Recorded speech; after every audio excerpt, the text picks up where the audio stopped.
Okay, here we go. Hello, how are you? My name is Matthew. You are in the moment. Coming up on 5:30. I think it's the 19th day of July. It's Sunday. In here real quick. I just want to tell you some observations from today. But the main reason for just jumping in here real quick, at 8 o'clock tonight, Jen will be sitting next to me, and we are going to begin the discussion of long COVID.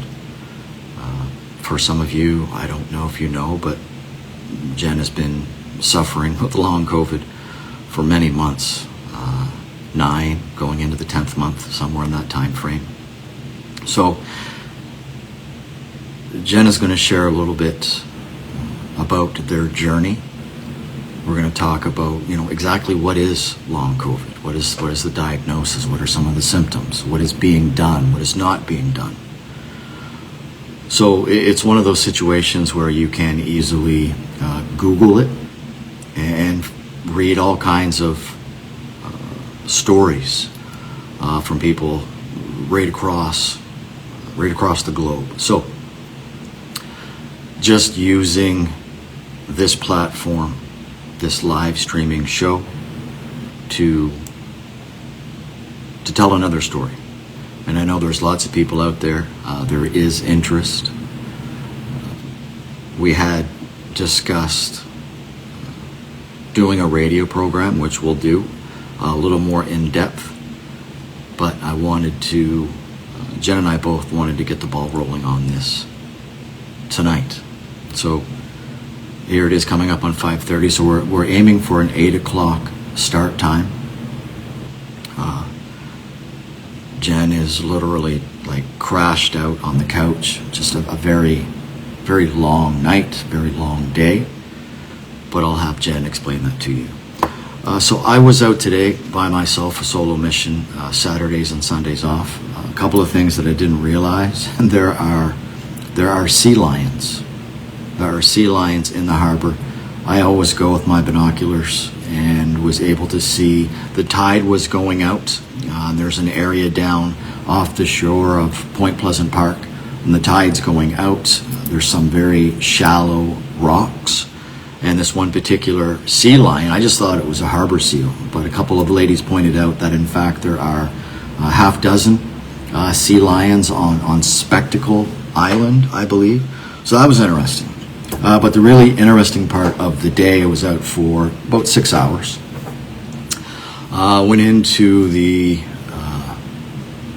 shopping center on Spring Garden Road. Ran into some people who I first met at the encampment on University Ave.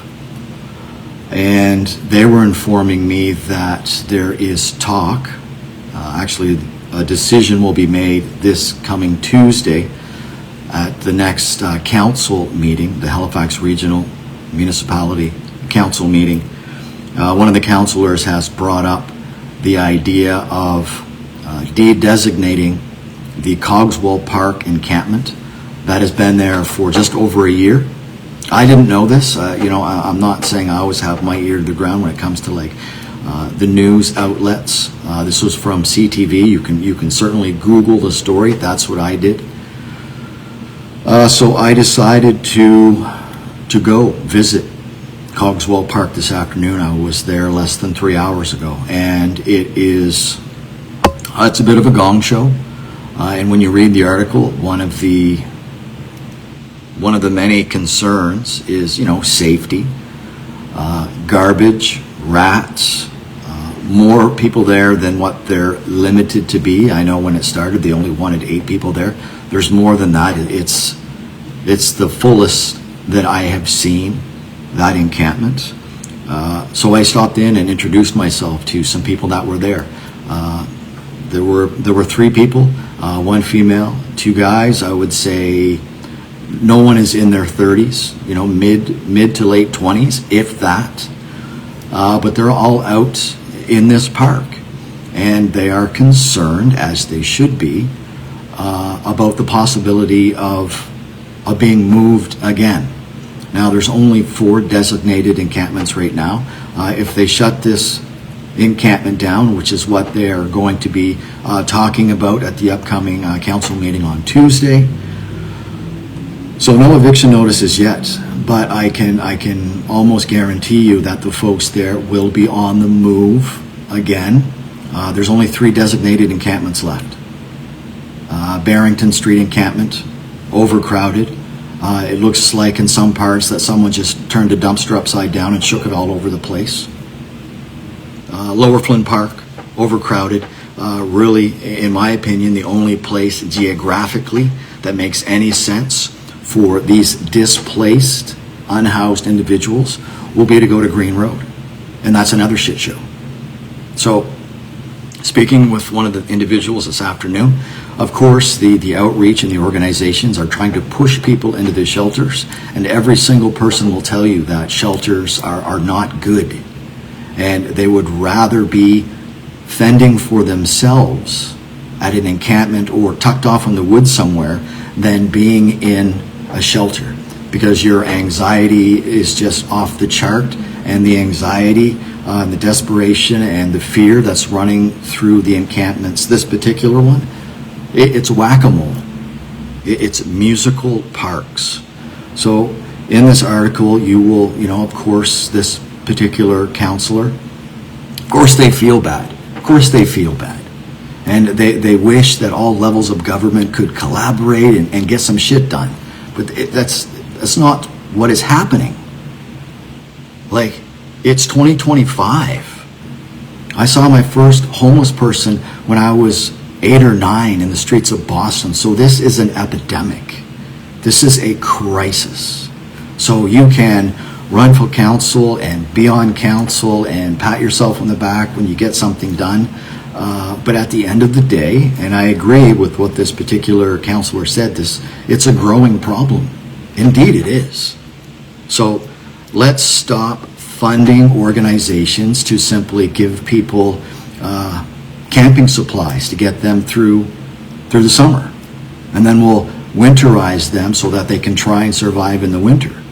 So why don't we address this on the front end? Let's pump the brakes on the cost of living. My God. Every year, 5% increase in rent. Recent survey, 40% of the people out there are out there because they just simply can't afford to keep up with the cost of living. So for some of those people, the mental health unwellness and the drug addiction, that comes after. That comes after getting your ass just tossed out into the street. So we'll see what happens. This counselor wants this Cogswell Park back in order, lickety split.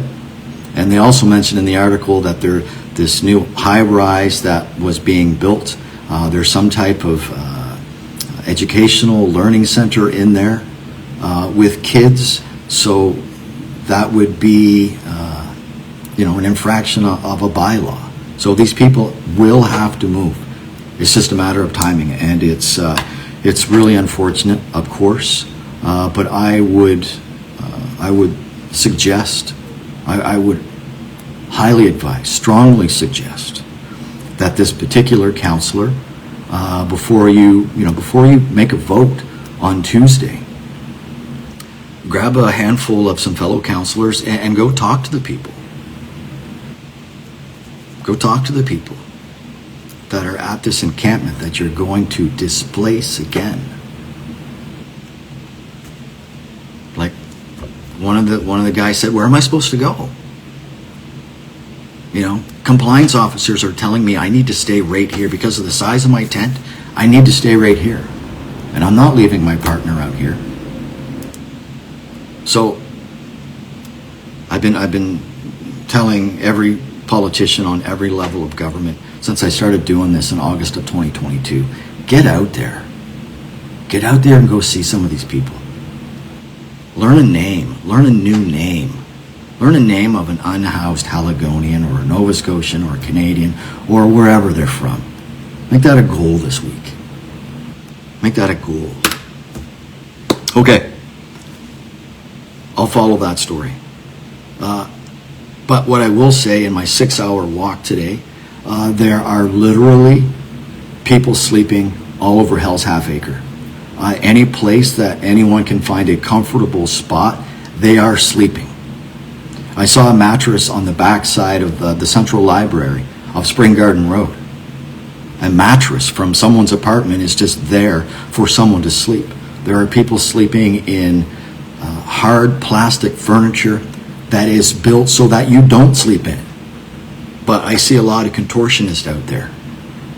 It is the worst that I've ever seen in the streets of Halifax. And no, I'll probably never work for Tourism Nova Scotia, but I'm telling you what's really going on out there. Tourism season or not. And the situation is growing, it's getting worse, but don't take my words for it.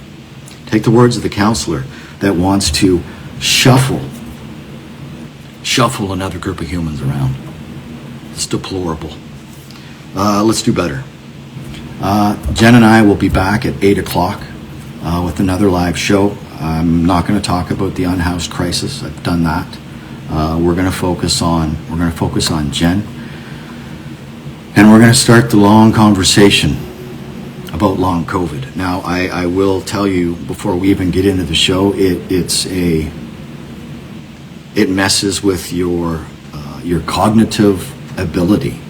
It really zaps you for energy. So Jen is literally like resting their body and their mind so that we can have some type of conversation.